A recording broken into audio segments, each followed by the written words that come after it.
उत्तरकाशी के ग्राम सिरोर नेताला में सुबह भ्रमण पर निकले सीएम धामी, ग्राम वासियों से की मुलाकात, खेतों में पावर वीडर से की जुताई। कांवड़ यात्रा को लेकर पौड़ी पुलिस की तैयारी शुरू, 4 जुलाई से 16 जुलाई तक कांवड़ यात्रा मार्ग पर अस्थायी पुलिस चौकी बनाने के निर्देश। उत्तरकाशी में पुराला की घटना को लेकर गरमाया माहौल, लोगों का नहीं थम रहा आक्रोश, सीएम ने कहा लव और लैंड जिहाद नहीं किया जाएगा बर्दाश्त। यूपी में 4 बाघों की मौत पर कार्रवाई, उत्तराखंड में 12 की मौत पर भी सन्नाटा, सरकार और वन विभाग पर उठ रहे सवाल।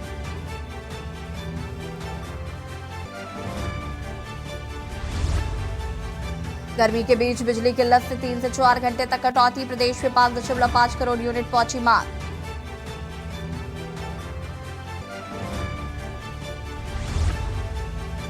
आज 7 जिलों में बारिश और ओलावृष्टि की चेतावनी, नैनीताल जिले में कुछ इलाकों में ऑरेंज अलर्ट जारी। आप देख रहे हैं के न्यूज, खबरों का सारथी। नमस्कार, खबर उत्तराखंड में आप सभी का स्वागत है। मैं हूं आपके साथ यशी शुक्ला। 2 दिवसीय उत्तरकाशी दौरे पर पहुंचे मुख्यमंत्री पुष्कर सिंह धामी ने रविवार को सीमांत विकासखंड बटवाड़ी के ग्राम सिरोर नेताला में प्रातःकाल भ्रमण किया। इस दौरान उन्होंने ग्रामवासियों से मुलाकात कर उनका कुशलक्षेम जाना। उन्होंने भागीरथी नदी से हो रहे कटाव के बारे में भी ग्रामवासियों से जानकारी ली। मुख्यमंत्री पुष्कर सिंह धामी ने स्थानीय लोगों से सरकार की जन कल्याणकारी योजनाओं के संबंध में भी फीडबैक लिया है। उन्होंने ग्राम सिरोर के खेतों में पावर वीडर से जुताई की। मुख्यमंत्री ने गांव क्षेत्र के मंडुवे में बढ़ावा देने के मकसद से ग्राम सिरोर के लाइन चोइंग विधि से मंडुवा की बुआई की एवं महिलाओं को मंडुवे के बीज वितरित किए। मुख्यमंत्री पुष्कर सिंह धामी ने विभिन्न कृषि उपकरणों के बारे में जानकारी देते हुए आधुनिक उपकरणों को किसानों को ज्यादा से ज्यादा वितरित किए जाने की बात कही है। साथ ही जीवामृत खाद, बीजामृत खाद के इस्तेमाल को खेतों में ज्यादा से ज्यादा बढ़ाए जाने की बात कही। मुख्यमंत्री पुष्कर सिंह धामी ने इस अवसर पर गांव में फलदार पौधे का भी रोपण किया है। उन्होंने कहा कि बंजर भूमि में हम अधिक से अधिक फलदार पौधे लगाने चाहिए। उन्होंने कहा कि प्रातःकाल भ्रमण के दौरान ग्रामवासियों से मिलकर सरकार द्वारा किए जा रहे कार्यों का फीडबैक मिलता है। गंगा मैया से लगा हुआ गांव है और यहाँ पर बहुत जो हमारी प्राकृतिक खेती है, जैविक खेती है, उसका बहुत बड़ा स्कोप है, बहुत बड़ी संभावनाएं उसकी हैं। और लोग अब नए नए जो कृषि के क्षेत्र में नई तकनीक आई है हमारे देश के यशस्वी प्रधानमंत्री मोदी जी ने, जिस प्रकार से किसानों की आय दुगना करने के लिए और हर क्षेत्र में किसानों को आगे बढ़ाने के लिए, और वर्ष 2023 को संयुक्त राष्ट्र संघ ने इस प्रकार आदरणीय प्रधानमंत्री मोदी जी के आह्वान पर इसको मिलेट वर्ष घोषित किया है। तो मिलेट की खेती को भी लगातार यहाँ पर काफ़ी प्रोत्साहन मिल रहा है। लोग मिलेट को उगा रहे हैं, मिलेट की खेती की तरफ जा रहे हैं और हमने भी मिलेट मिशन राज्य के अंदर बनाने का संकल्प लिया है, जिससे कि जो भी लोग मड़वा है, चिंगोरा है, चौलाई है, रामदाना है, ऐसे जो भी हमारे यहाँ के होने वाले मोटे अनाज हैं, श्री अन्न हैं, उन श्री अन्नों को एक प्लेटफॉर्म पर लाकर उनको बाज़ार उपलब्ध हो, उनके विपणन की व्यवस्था हो और जो MSP है MSP के तहत इसको खरीदा जाए। साथ में जो हमारा दिन का भोजन है, मिड डे मील और इन सब में, इसमें भी हमारे जो यहाँ के स्थानीय उत्पाद हैं श्री अन्न, उसको शामिल करने का हमने आगे का प्रस्ताव किया है। आगे हम इस दिशा में आगे बढ़ रहे हैं। लक्सर में पुरानी पेंशन बहाली को लेकर शिक्षकों द्वारा NPS निजीकरण भारत छोड़ो यात्रा निकाली जा रही है। बिहार से यात्रा लक्सर पहुंची। लक्सर रोड की तिराहे पर पहुंचने पर स्थानीय शिक्षकों ने यात्रा का अभिनंदन किया है। आपको बता दें कि पुरानी पेंशन बहाली को लेकर शिक्षकों द्वारा लंबे समय से मांग की जा रही है, लेकिन केंद्र व राज्य सरकार इस पर जोर ध्यान नहीं दिया जा रहा है। इसे लेकर ही बिहार के चंपारण से यात्रा निकाली जा रही है। शनिवार की देर शाम यात्रा लक्सर कस्बे के रोडकी पर पहुंची। इस दौरान शिक्षकों ने national movement old pension scheme NMOPS के राष्ट्रीय अध्यक्ष विजय बंधुओं को फूल मालाओं से स्वागत किया है।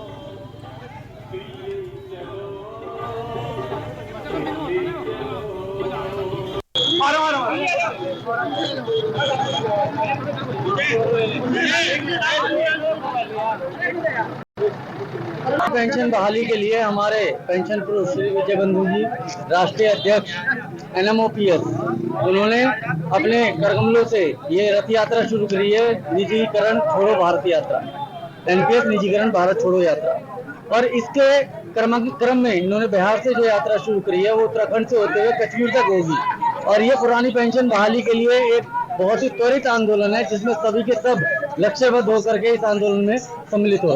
NMOPS के बैनर तले ये यात्रा 1 जून से चंपारण बिहार से महात्मा गांधी के कर्मभूमि से शुरू हुई है और आज हरिद्वार इसे प्रवेश उत्तराखंड देवभूमि उत्तराखंड में किया है और अभी लश्कर में आपके सामने है।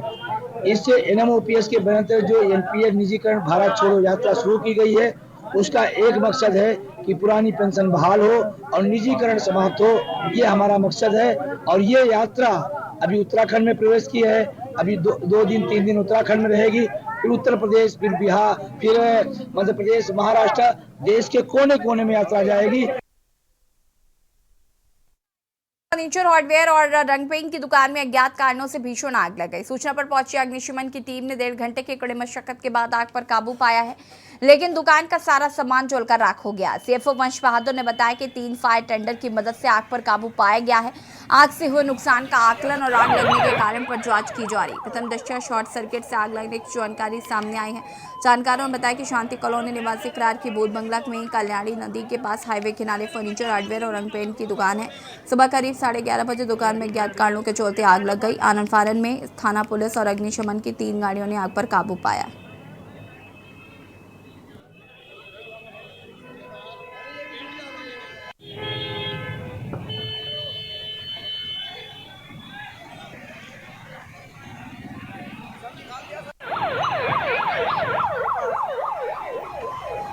ये फर्नीचर की दुकान है और फर्नीचर प्लस हार्डवेयर की जो है, इसमें अभी नुकसान का आकलन तो नहीं किया जा सकता है और आग का कारण भी अभी नहीं पता चल पाया किस कारण है। अभी जो है आग बुझवा लेते हैं, फिर देखेंगे कि क्या कारण है। ये फर्नीचर और हार्डवेयर है जो। लक्सर के कंकर खाता उर्फ रसूलपुर गांव में 2 ग्रामीणों की झोपड़ी नुमा मकान में रहस्यमय परिस्थितियों में आग लग गई। देखते ही देखते आग बढ़ गई, जिससे घर का सारा सामान जलकर राख हो गया। मौके पर आए ग्रामीणों ने सीमित संसाधनों से आग पर काबू पाया है। ग्रामीणों के मुताबिक आग से उनके घर में रखे लाखों रुपए कीमत के सामान का नुकसान हुआ।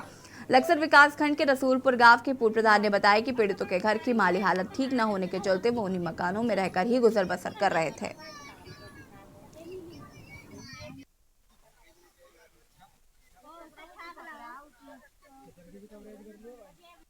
आग लगी, परेशान हो रहे थे, बच्चे भी थे, मुझे तो बहुत ज़्यादा लगते थे। बच्चे भी निकाले, जो भी पैसा डला आटा वाटा था सब खत्म हो गया। आदमी तो बच गए और सामान सब सब जल गया। आपने किसी अधिकारी को? ये यहाँ पर जो है ना, आप सत्य कह रहे हैं, 2 घर तो चुके हैं। अज्ञात कारणों से कुछ आग लगने का कोई जानकारी नहीं मिल पा रही कैसे है, लेकिन मौके पर देखने से पता चल रहा है और इनके अभियुक्त कहने से कि यहाँ पर जो काफ़ी नुकसान हुआ, यहाँ तक कि जेवरात, खाने का भोजन भी उनके पास तक नहीं रहा। ये घर पर मौके पर नहीं थे। एक अकेला आदमी था इनका रिश्तेदार, उसने 2 अपाहिज औरतें थी, बच्चे थे, उनको बड़ी मुश्किल निकाला गया है। रुद्रपुर में दिवंगत छात्र नेता स्वर्गीय संधू की याद में उनके समस्त मित्रों, छात्र शक्ति एवं युवा शक्ति द्वारा आयोजित होने वाले रक्तदान शिविर में इस बार भी सैकड़ों युवा उमड़ पड़े। किक्षा रोड स्थित सरकारी रक्त कोष में आयोजित रक्तदान शिविर में युवाओं ने लोकप्रिय स्वर्गीय संदीप संधू को अपनी भावभीनी श्रद्धांजलि अर्पित की है। वहीं जिला पंचायत सदस्य लखबीर सिंह लक्का ने बताया कि जीवन बचाने के लिए खून की जरूरत पड़ती है। थैलेसीमिया, ल्यूकीमिया, हीमोफीलिया जैसे अनेक रोगों से पीड़ित व्यक्तियों के शरीर को भी बार बार रक्त की आवश्यकता रहती है, जिसके कारण उनको खून चढ़ाना अनिवार्य होता है। युवा नेता ने कहा कि नियमित रक्तदान करने से कैंसर सहित अन्य बीमारियों का खतरा भी कम हो जाता है। रक्तदान से सबसे बड़ा फायदा होता है हमारे शरीर का वजन, blood pressure, haemoglobin, malaria, HbSCG, HCV, VDRL आदि जांचें भी होती हैं।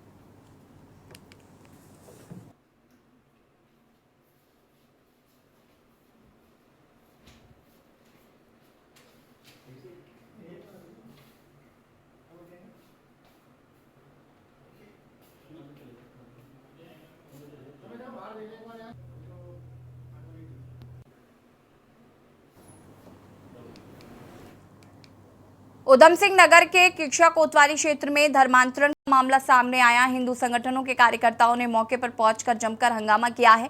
आरोपी के विदेश में रहने वाले 2 लोग अपनी संस्था के माध्यम से स्थानीय वंचित समाज के लोगों को प्रलोभन देकर धर्मांतरण करा रहे थे। किक्षा के वार्ड नंबर 2 बंगाली कॉलोनी के एक मकान में प्रार्थना सभा के नाम पर मतांतरण की जानकारी मिलने पर हिंदू संगठन के कार्यकर्ता मौके पर पहुंचे। स्थानीय लोगों का जहां पर ब्रेन वॉश किया जा रहा था, मौके पर टेंट लगाकर गरीब और सीधे सीधे लोगों को बहलाने फुसलाने का उद्देश्य से मांस भोजन की व्यवस्था की गई थी। भाजपा और हिंदूवादी संगठन के कार्यकर्ताओं के हंगामे के दौरान दोनों मुख्य आरोपी फरार हुए। स्थानीय लोगों के अनुसार पिछले 3 दिनों से बंद कमरे में मतांतरण कराया जा रहा था। एसपी सिटी मनोज कत्याल ने बताया कि मामले की शिकायत दर्ज कर जांच पड़ताल की जा रही है।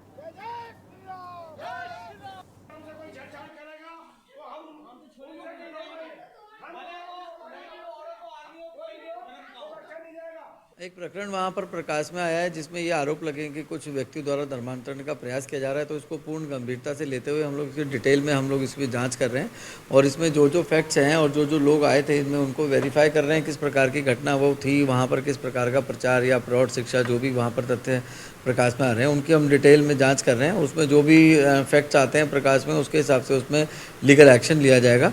और बाकी आगे भी इसमें एक हम लोग के तरफ से मैसेज भी है कि यदि आप कोई ऐसा धार्मिक अनुष्ठान कर रहे हैं जिसमें अन्य धर्मों के लोग भी सम्मिलित होने की उम्मीद है या फिर आप कोई सर्वधर्म का कोई सम्मेलन, कोई प्रचार या कोई आयोजन आयोजित कर रहे हैं, तो हमेशा ये बेटर रहता है कि आप स्थानीय पुलिस और स्थानीय प्रशासन से अनुमति प्राप्त कर लें। ये हमें अभी पता लगा अपने कार्यकर्ताओं द्वारा, आजाद नगर ये बंगाली कॉलोनी मलिन बस्ती है, यहाँ पे हमारे गरीब लोग यहाँ रहते हैं। अभी मुझे पता लगा 1 घंटे पहले कि यहाँ पर कुछ लोग धर्मांतरण का कार्य कर रहे हैं, जिसकी बाकायदा साक्ष्य के रूप में मेरे पास वीडियो भी उपस्थित हैं और मेरे पास उसके फोटोज भी हैं जो मैंने पुलिस को भी उपलब्ध करा दिए हैं। हम लोग यहाँ मौके पे पहुंचे तो देखा कि यहाँ एक क्लास लगाकर कुछ अंग्रेज लोग आए थे, वो हिंदी पढ़ाने का काम कर रहे थे। हमारे यहाँ के कार्यकर्ताओं ने उनसे क्वेश्चन पुटअप किया, जब आप स्वयं हिंदी नहीं जानते तो आप इनको क्या हिंदी पढ़ाएंगे, तो उस पर वो शक पका गए। अभी हमारे कार्यकर्तागण इधर दाएं बाएं देख ही रहे थे क्या चल रहा है, इतने में वो लोग यहाँ से मौके से फरार हो गए। हरिद्वार से हैवानियत का मामला सामने आया, जहां पर एक युवती की हत्या कर दी गई और फिर शव को बोरे में भरकर नदी में फेंक दिया गया। शव बहादुराबाद क्षेत्र के रुड़की हरिद्वार हाईवे के पास नदी में मिला। इलाकाई लोगों की सूचना पर पुलिस मामले की जानकारी हुई, जिसके बाद पुलिस ने युवती शव की शिनाख्त कराने का प्रयास किया। हालांकि पहचान नहीं की जा सकी है। पुलिस ने शव को पोस्टमार्टम के लिए भेजकर युवती के बारे में जानकारी जुटाना शुरू किया। पुलिस ने हत्यारों की तलाश में हाईवे और आसपास लगे CCTV कैमरे को खंगालना शुरू किया है।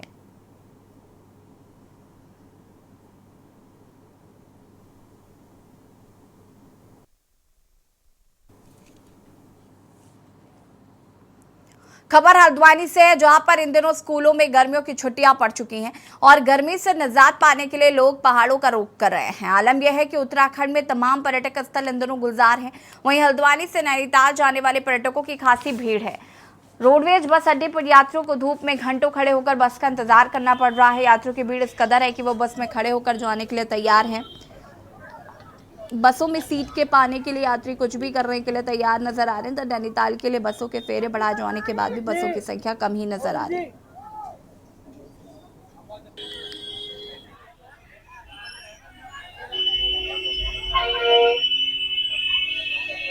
बस है अभी तो सीट नहीं है उसमें। कहाँ जा रहे थे वो? नैनीताल जाना था। सुबह से आए हुए खड़े हैं, बहुत ज्यादा यहाँ पर भीड़ है और हमें जाने के लिए कोई भी वाहन नहीं मिल पा रहा है। इतनी ज्यादा भीड़ है कि हम बता नहीं सकते कुछ। हम आए इस टाइम दरौ से, हल्द्वानी में रह रहे हैं और हल्द्वानी से हमें नैनीताल जाना है, लेकिन हमें कोई भी वाहन नहीं मिल पा रहा है। ठीक है, थैंक यू। उत्तराखंड में मौसम विभाग ने शनिवार से मौसम में बदलाव का पूर्वानुमान जारी किया है। मौसम विभाग के निदेशक विक्रम सिंह का कहना है कि उत्तराखंड में आज से मौसम में परिवर्तन देखने को मिलेगा। उन्होंने बताया कि प्रदेश के विभिन्न क्षेत्रों में हल्के से मध्यम वर्षा देखने को मिल सकती है। उत्तरकाशी, चमोली, पिथौरागढ़, रुद्रप्रयाग, बागेश्वर समेत विभिन्न क्षेत्रों में हल्की से मध्यम वर्षा देखने को मिलेगी। उन्होंने बताया कि 11 जून से 15 जून तक प्रत्येक शहर के अधिकांश जनपदों में बारिश में बढ़ोतरी देखने को मिलेगी।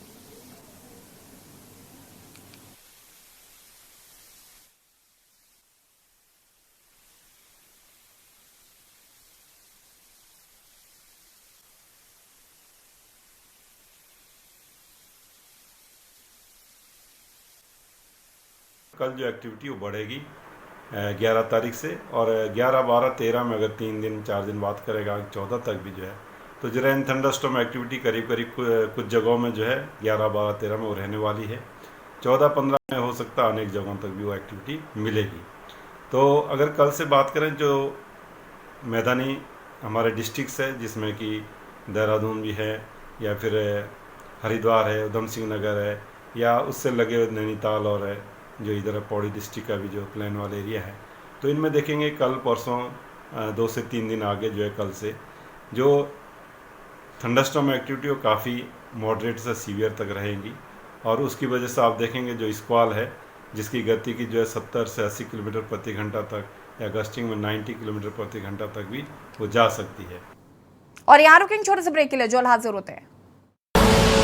आप देख रहे हैं के न्यूज, खबरों का सारथी। ब्रेक के बाद एक बार फिर से आप सभी का स्वागत है। नैनीताल में सफाई के रुपए मांगने गई स्वच्छ महिलाओं ने कुसुम से मारपीट कर उसे घायल कर दिया। पीड़ित महिला का लड़का उनको अस्पताल लाया जहां पर उनका इलाज चल रहा है। प्राप्त जानकारी के अनुसार नैनीताल के मल्लीताल स्थित बड़ा बाजार की बस्ती में एक स्वच्छुक महिला सफाई करने किसी के घर गई थी। महिला ने उनसे जब अपने काम के पैसे मांगे तो बात बढ़ गई और नौबत हाथापाई तक पहुंच गई। कुसुम ने बताया कि 5-6 महिलाओं ने उसके बाल खींचकर उसे जख्मी कर दिया है। कोतवाल धर्मवीर सोलंकी का कहना है कि पीड़ित पक्ष के द्वारा दी गई तहरीर के आधार पर जांच के बाद उचित कार्रवाई की जाएगी। दो महिलाओं के बीच में, पड़ोसियों के बीच में एक झगड़े का मामला आया है। दोनों तरफ से हमें तहरीर दी गई है, इसमें हमारे द्वारा जांच करके कार्रवाई की है।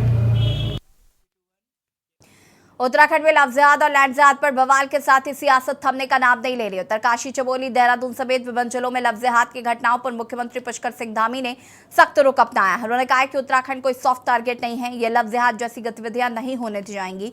इसके साथ ही मुख्यमंत्री ने गृह और पुलिस विभाग के उच्च अधिकारियों के साथ बैठक की और लव जिहाद की घटनाओं पर रिपोर्ट मांगी है। साथ ही मुख्यमंत्री ने डीजीपी को सत्यापन अभियान से कड़ाई और तेजी के साथ चलाने के निर्देश दिए हैं।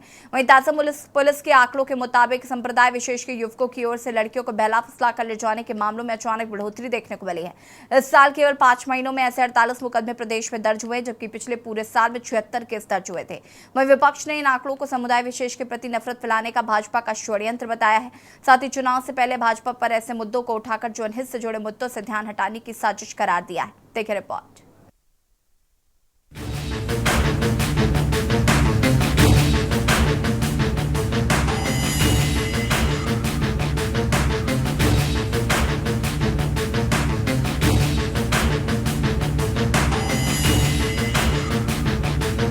उत्तराखंड में लव जिहाद और लैंड जिहाद पर बवाल के साथ ही सियासत थमने का नाम नहीं ले रही है। उत्तरकाशी, चमोली, देहरादून समेत विभिन्न जिलों में लव जिहाद की घटनाओं पर मुख्यमंत्री पुष्कर सिंह धामी ने सख्त रुख अपनाया है। उन्होंने कहा कि उत्तराखंड कोई सॉफ्ट टारगेट नहीं है, यहाँ लव जिहाद जैसी गतिविधियां नहीं होने दी जाएंगी। इसके साथ ही मुख्यमंत्री ने गृह और पुलिस विभाग के उच्च अधिकारियों के साथ बैठक की और लव जिहाद की घटनाओं पर रिपोर्ट मांगी। साथ ही मुख्यमंत्री ने डीजीपी को सत्यापन अभियान को कड़ाई और तेजी के साथ चलाने के निर्देश दिए।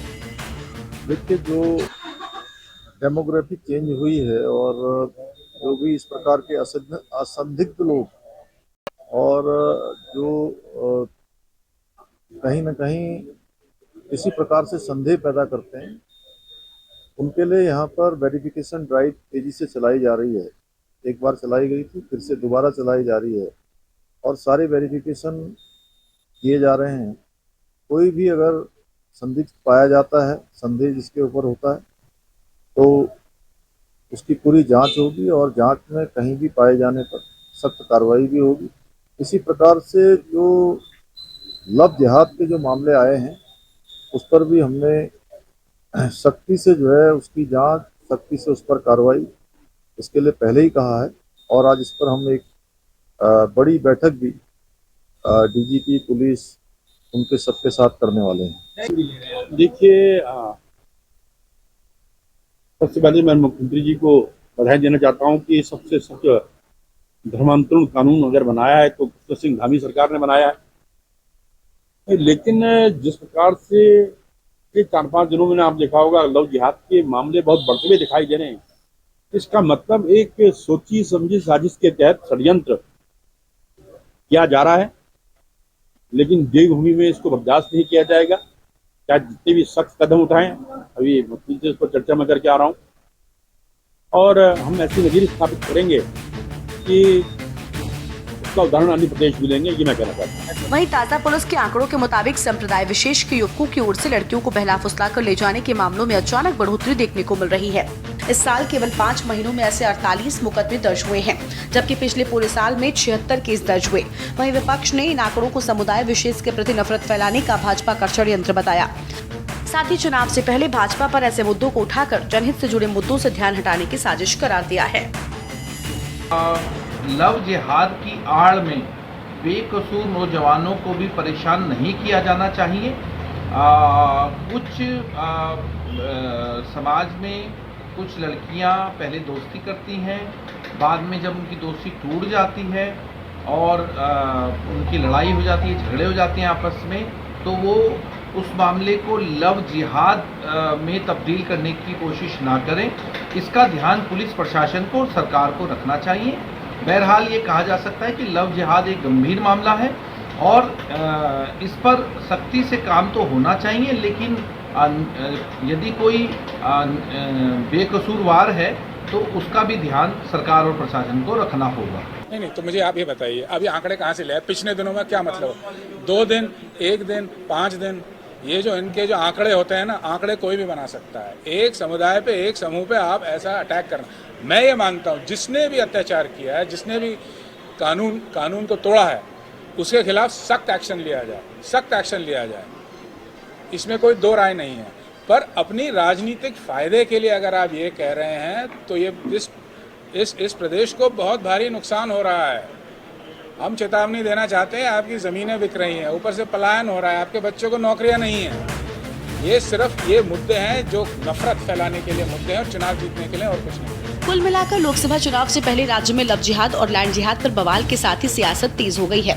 सवाल ये है कि आखिर कब तक सियासत और बवाल थमेगा? आखिर कब उत्तरकाशी में चल रहा बवाल शांत होगा? क्या धामी की सख्ताई से अपराधियों में खौफ बढ़ेगा? Uttarakhand desk report.